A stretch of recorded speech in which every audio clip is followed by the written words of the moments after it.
Dieu, viens à mon aide. Seigneur, viens vite à mon secours. Gloire au Père, au Fils, au Saint-Esprit, maintenant et toujours, dans les siècles des siècles. Amen.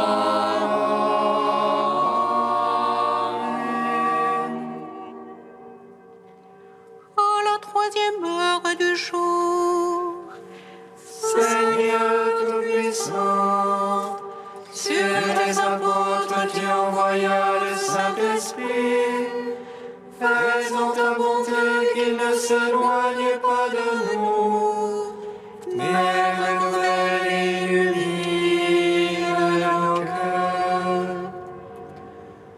Pose sur nous ton regard, pénètre-nous de ta splendeur, que ton esprit nous fasse goûter ce qui est toi, qu'il redresse ce qui dévie et unisse ton peuple dispersé par le péché. Car tu es venu, Seigneur Jésus, pour nous sauver en ton amour. Toi qui enduras la mort au milieu du jour, et par ta résurrection as tout rempli de gloire. Avec le Père et le Saint-Esprit, nous te louons.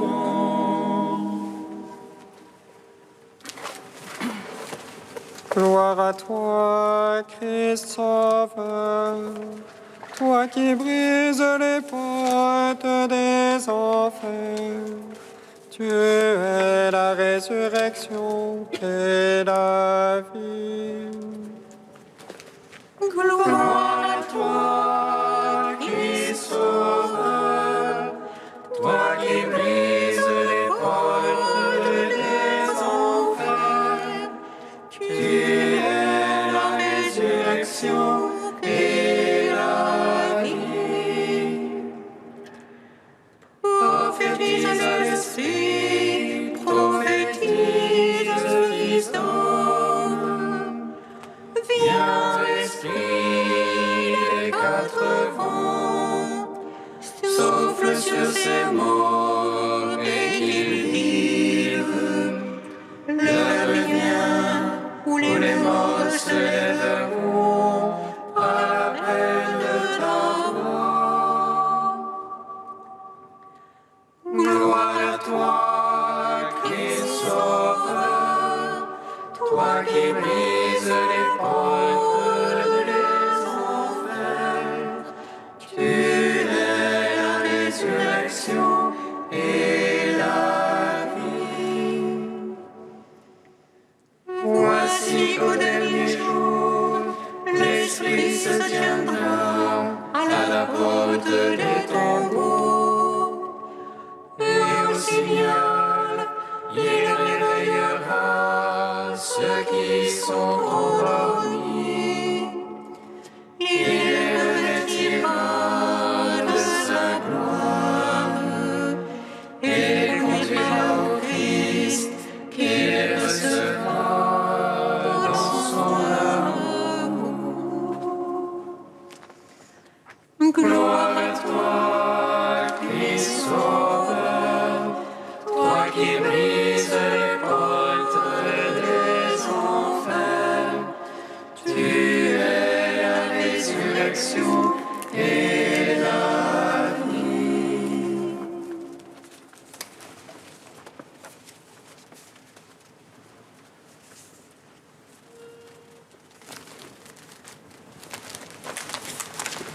Psaume 118, strophe 8.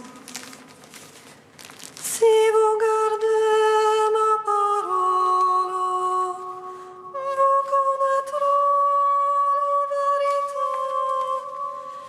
la vérité vous rendra libre. Si vous gardez ma parole,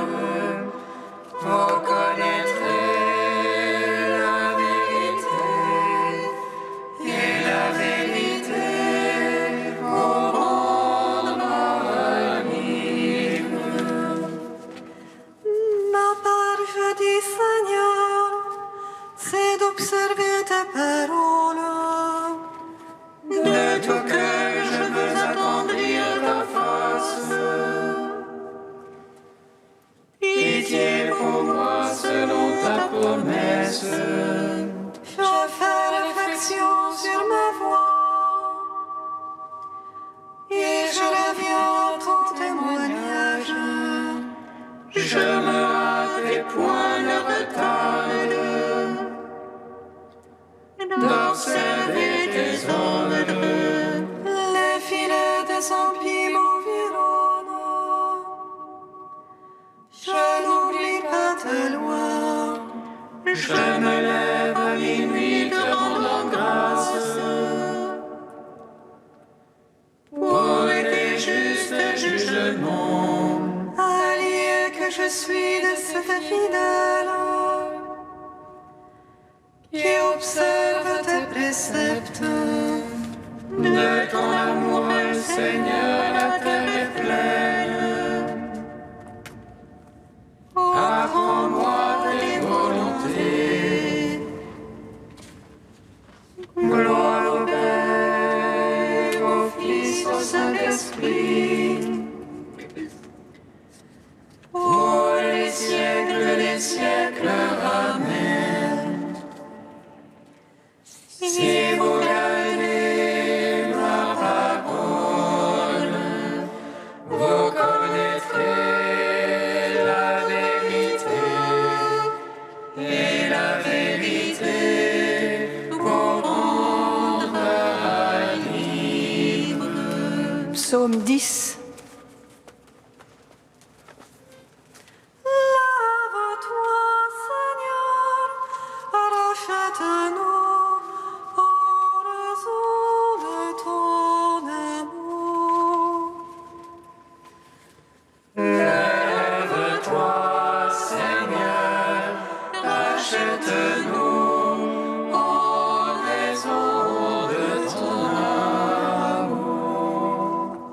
Oh Dieu, je m'en abri, le Seigneur est mon roc, mon rempart. Comment dites-vous à mon âme, fuis à ta montagne, petit oiseau. Vois les impies vendre de leur roc, ils ajustent leurs flèches à la corde. Pour viser dans l'ombre les cœurs droits, si les bases sont ruinées, que peut le juste? Le Seigneur dans son palais de sainteté, le Seigneur dans les cieux et son trône. Ses yeux contemplent le monde, ses paupières éprouvent les hommes. Dieu éprouve le juste et la vie, il déteste l'ami de la violence. Il fera pleuvoir sur les impies feu et soufre, et dans leur coupe un vent de flamme pour leur part. Dieu est juste, il aime la justice, les cœurs droits contempleront sa face. Gloire au Père, au Fils, au Saint-Esprit, pour les siècles des siècles. Amen. Lève-toi, Seigneur, rachète-nous en raison de ton amour. Psaume 11. Sauve, Seigneur, il n'est plus de sang. La vérité a disparu parmi les fils des hommes. Ils ne font que mentir chacun à son prochain. Lèvres trompeuses, langage d'un cœur double. Quand le Seigneur retranche toute lèvre trompeuse, la langue qui fait de grandes phrases. Ceux-là qui lisent la langue est notre fort. Nos lèvres sont pour nous qui serait notre maître. Devant le pauvre qui gémit, le malheureux qu'on dépouille. Maintenant je me lève, déclare le Seigneur. J'assurerai le salut à ceux qui auront soif. Maintenant je me lève, déclare le Seigneur. Les paroles du Seigneur sont des paroles sincères. Par jour qui sort de terre cette fois épuré. Toi, Seigneur, tu nous prends en ta garde. Tu nous protèges contre cette vengeance à jamais. Loi de toute part rôde les empires. La bassesse est au sommet parmi les fils des hommes. Gloire au Père, au Fils, au Saint-Esprit. Pour les siècles des siècles, Amen. Lève-toi, Seigneur, rachète-nous en raison de ton amour. Cantique d'Isaïe, page 303. Nous avons péché devant toi, Seigneur, et nos fautes témoignent contre nous. Nos péchés sont toujours devant nous. Nous reconnaissons notre tort. Se révolter, renier le Seigneur, se détourner loin de notre Dieu. Parler perfidie et révolte, et dans son cœur murmurer le mal. La fidélité est absente, celui qui se garde du mal est spolié. Le Seigneur l'a vu, il s'est indigné, il s'est étonné qu'on n'intervienne pas. Alors son bras devint son soutien, et sa justice son appui. Il a mis sur sa tête le casque du salut, il a revêtu la justice comme une cuirasse. Il s'est revêtu de justice, s'est drapé du manteau de la jalousie.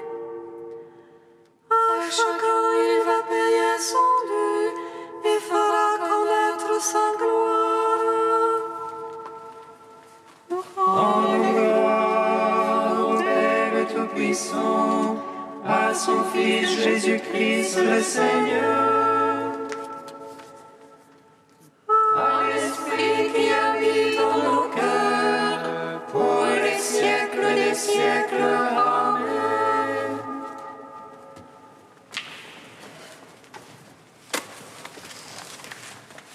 De Raniero Cantalamessa, nous prêchons un Christ crucifié.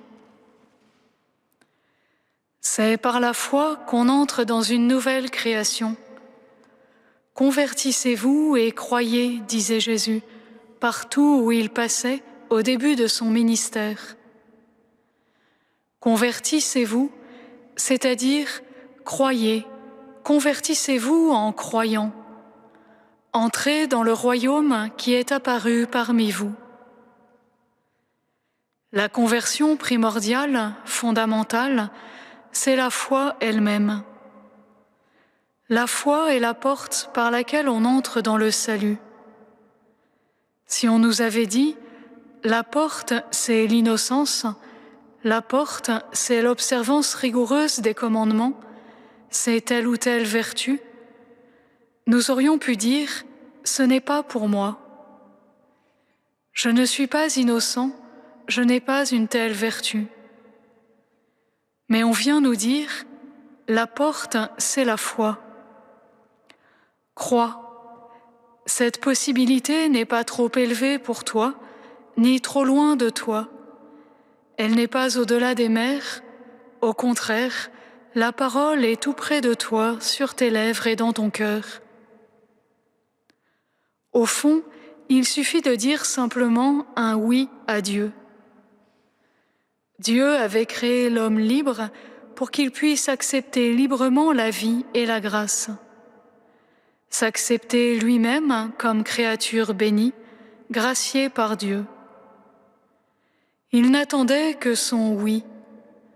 Au lieu de cela, il a reçu de lui un non. Maintenant, Dieu offre à l'homme une seconde possibilité, comme une seconde création, un nouveau départ.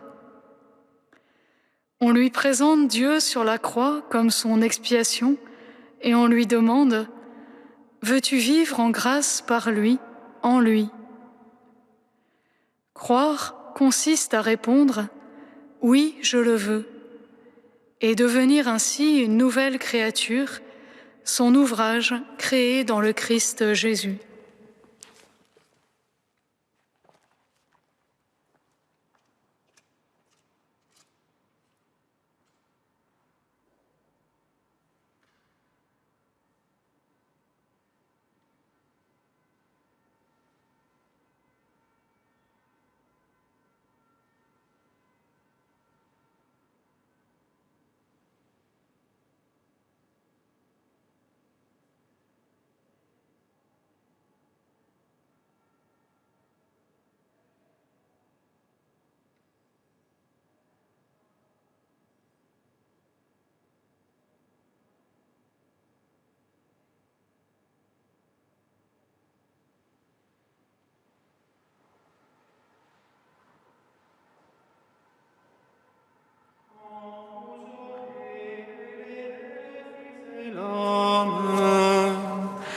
Alors vous saurez que je suis. Quand vous aurez élevé le Fils de l'homme, alors vous saurez que je suis. Tous ceux qui auront été mordus, qui regardent le serpent, alors ils vivront. Quand vous aurez élevé le Fils de l'homme, alors vous saurez que je suis. Lecture du livre des Nombres. En ces jours-là, les Hébreux quittèrent hors la montagne pour la route de la mer des roseaux en contournant le pays d'Édom. Mais en chemin, le peuple perdit courage. Il récrimina contre Dieu et contre Moïse. « Pourquoi nous avoir fait monter d'Égypte? Était-ce pour nous faire mourir dans le désert où il n'y a ni pain ni eau? Nous sommes dégoûtés de cette nourriture misérable. » Alors le Seigneur envoya contre le peuple des serpents à la morsure brûlante, et beaucoup en moururent dans le peuple d'Israël. Le peuple vint vers Moïse et dit : « Nous avons péché en récriminant contre le Seigneur et contre toi. Intercède auprès du Seigneur pour qu'il éloigne de nous les serpents. » Moïse intercéda pour le peuple, et le Seigneur dit à Moïse : « Fais-toi un serpent brûlant, et dresse-le au sommet d'un mât. Tous ceux qui auront été mordus, qu'ils le regardent, alors ils vivront. » Moïse fit un serpent de bronze et le dressa au sommet du mât. Quand un homme était mordu par un serpent et qu'il regardait vers le serpent de bronze, il restait en vie. Gloire au Dieu vivant, gloire à toi. Gloire à toi, ô Dieu vivant, gloire à toi.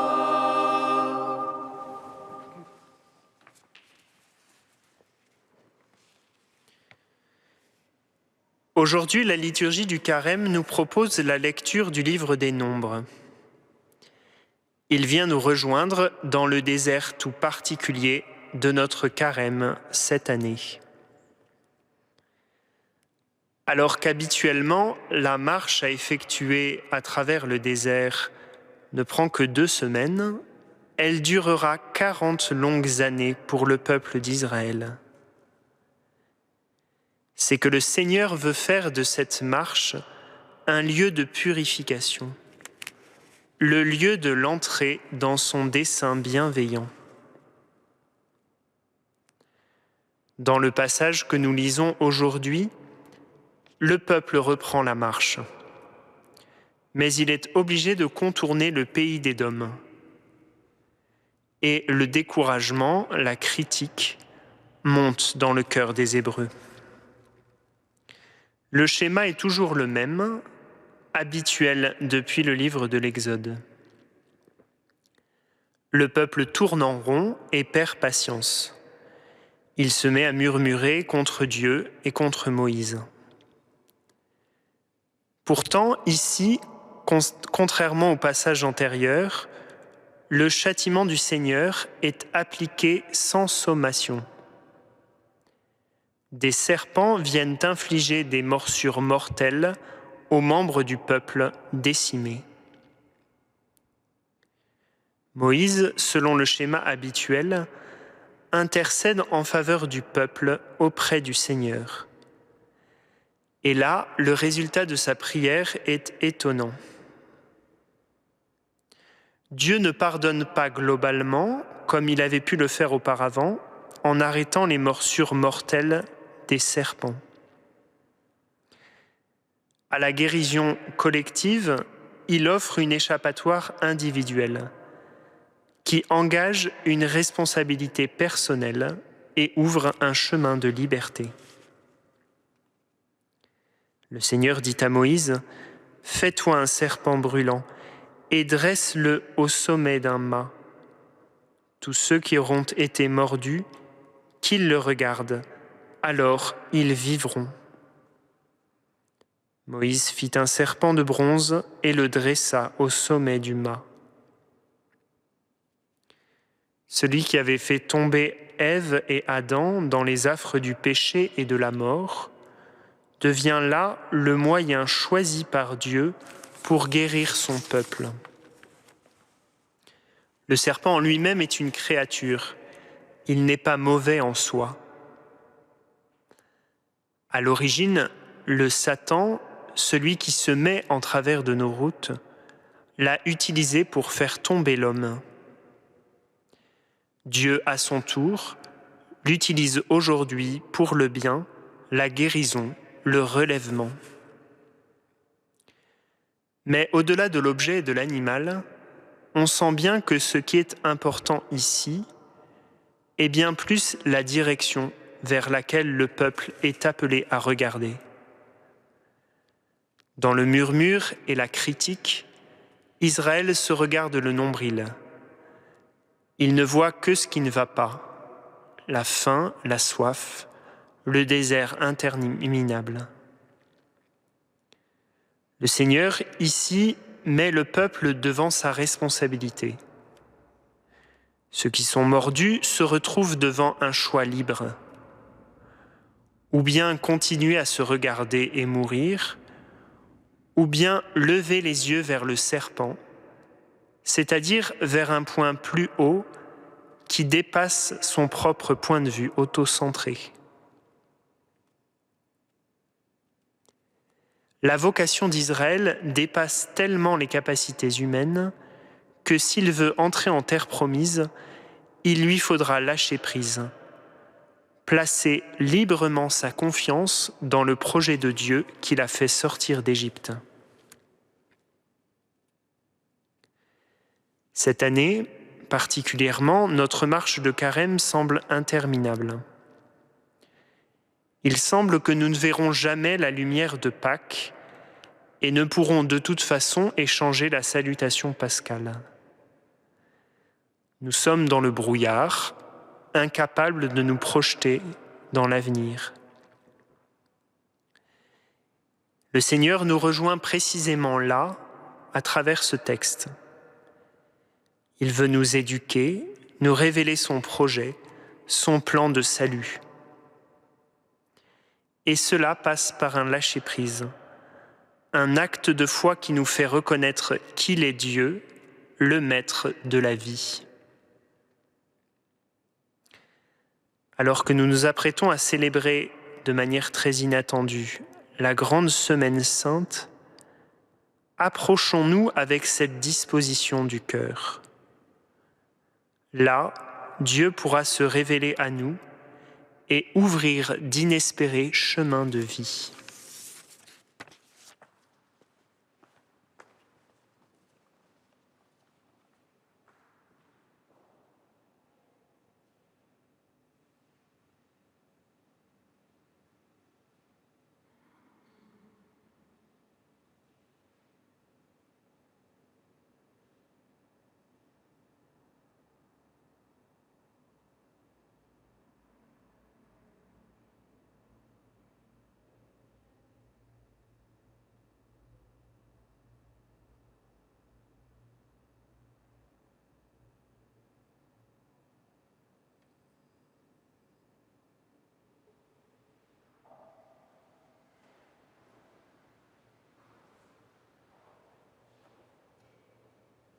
Nous te prions, Seigneur, ami des hommes.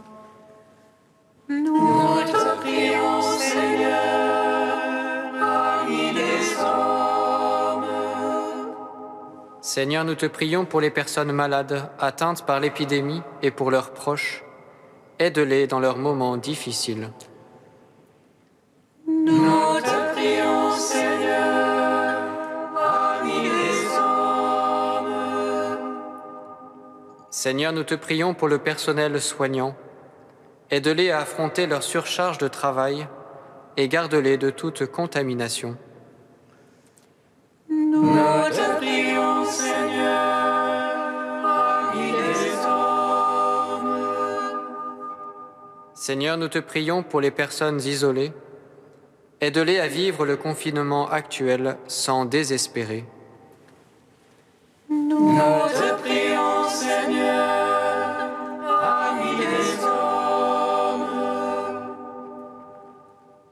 Ô Dieu saint, ô Dieu fort, ô Dieu immortel, aie pitié de nous.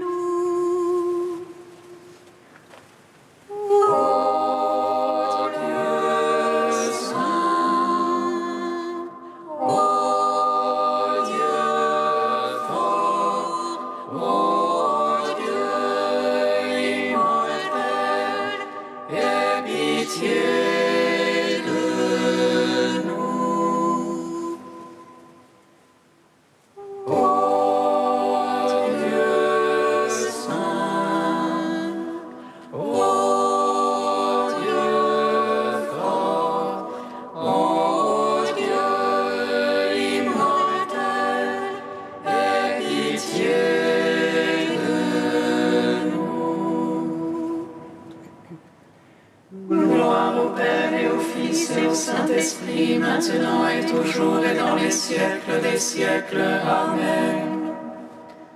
Dieu immortel, aie pitié de nous.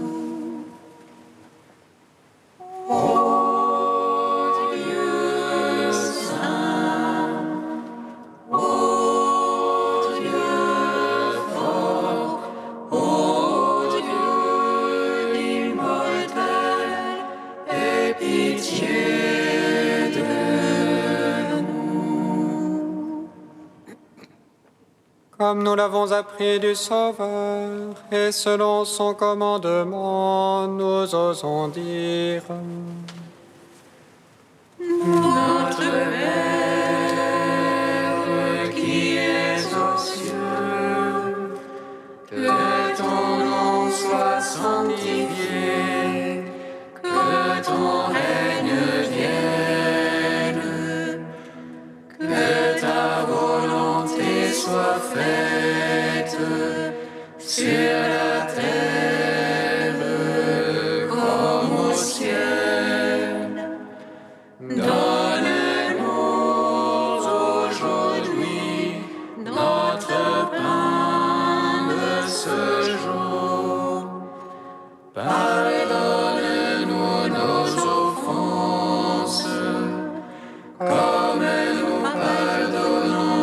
aussi à ceux qui nous ont offensés. Et ne nous laisse pas entrer en tentation, mais délivre-nous du mal.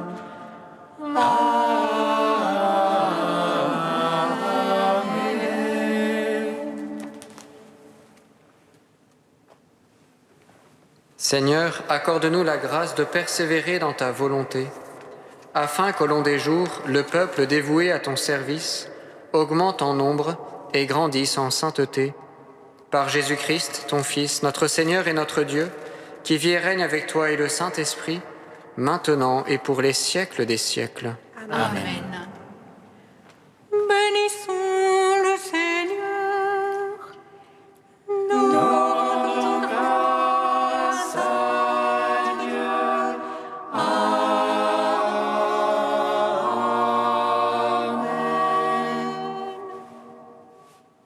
L'ange annonça à Marie qu'elle serait la mère du Sauveur. Et elle conçut de l'Esprit Saint. Réjouis-toi, Marie, pleine de grâce, le Seigneur est avec toi. Tu es bénie entre les femmes et Jésus, le fruit de ton sein, est béni. Voici la servante du Seigneur. Qu'il me soit fait selon ta parole. Réjouis-toi, Marie, pleine de grâce, le Seigneur est avec toi. Tu es bénie entre les femmes et Jésus, le fruit de ton sein, est béni. Et le Verbe s'est fait chair. Et il a demeuré parmi nous. Réjouis-toi, Marie, pleine de grâce, le Seigneur est avec toi. Tu es bénie entre les femmes et Jésus, le fruit de ton sein, est béni. Prie pour nous, Sainte Mère de Dieu, Afin que nous soyons rendus dignes des promesses du Christ.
Thank